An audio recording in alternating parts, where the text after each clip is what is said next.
ഐതിഹ്യ പെരുമയിൽ ശബരിമലയിൽ പറകൊട്ടിപ്പാട്ട് അയ്യപ്പന്മാരുടെ സർവ്വദോഷവും അകറ്റാനാണ് പറകൊട്ടിപ്പാട്ട് വഴിപാടായി നടത്തുന്നത്.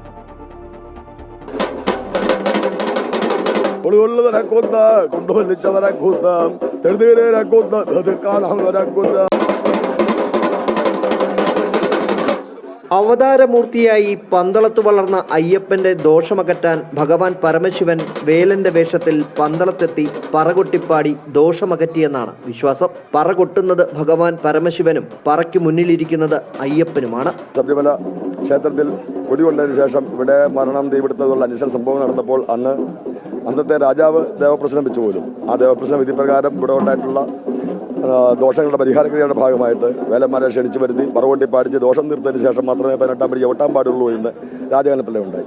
ആ രാജകൽപ്പന പ്രകാരം 18-ാം പടിക്ക് താഴെയായിരുന്നു ഒരു 40-50 വർഷം മുൻപ് വരെ ഈ ചടങ്ങ് നടന്നു പോന്നിരുന്നത്.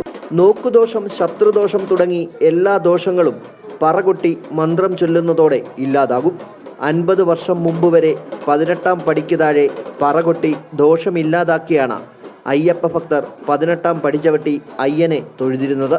പിന്നീട് ഈ വഴിപാട് മാളികപ്പുറം ക്ഷേത്രത്തിന് സമീപത്തേക്ക് മാറ്റി.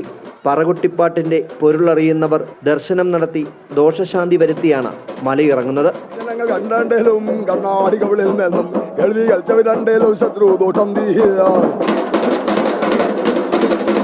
അവിടമൊത്ത പല്ലിന്മേലും നാരായണനാവിന്മേലും സുന്ദര മാഞ്ചിരുവായാലും നാവിൻ ദോഷം നീ.